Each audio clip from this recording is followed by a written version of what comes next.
ইস্যুতে জেলায় জেলায় আজ বিক্ষোভ কর্মসূচি ও পুলিশ সুপারের কার্যালয়ে ঘেরাওয়ের ডাক দেয় রাজ্য বিজেপি। পুলিশ সুপারের কার্যালয়ে বিক্ষোভ দেখানো হয়।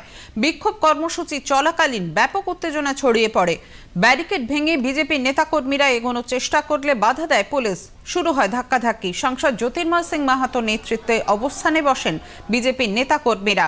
পুলিশের সঙ্গে ধস্তাধস্তিতে বিজেপির 3 কার্যকর্তা আহত হয়েছে বলে জানিয়েছেন সাংসদ জ্যোতির্ময় সিং মাহাতো।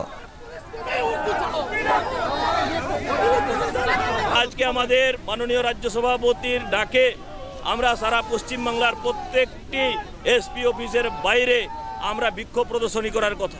আমরা গণতান্ত্রিক পদ্ধতিতে গণতন্ত্র মেনে বিক্ষোভ প্রদর্শনী করছি, কিন্তু পুলিশ তৃণমূলের যে কালীঘাটের নির্দেশে, নবান্নের নির্দেশে নয়, আপনারা ভালো করে শুনুন, নিয়ন্ত্রণ হচ্ছে কোথা থেকে? তৃণমূল ভবন থেকে। আর তাই তৃণমূলের যা ওখানে নির্দেশ সেটা পালন করছে ভারতীয় জনতা পার্টির যে কার্যকর্তারা গণতান্ত্রিক পদ্ধতিতে যে প্রটেস্ট করছে, তার উপর লাঠিচার্জ করছে, অত্যাচার করছে বিজেপির কার্যকর্তাদের উপরে। কিন্তু আমরা লাঠি পেটাতে আমরা মানার পাত্র নয়। আমরা এখানে এই গণতান্ত্রিক পদ্ধতিতে বসবো, ধর্ণা করবো।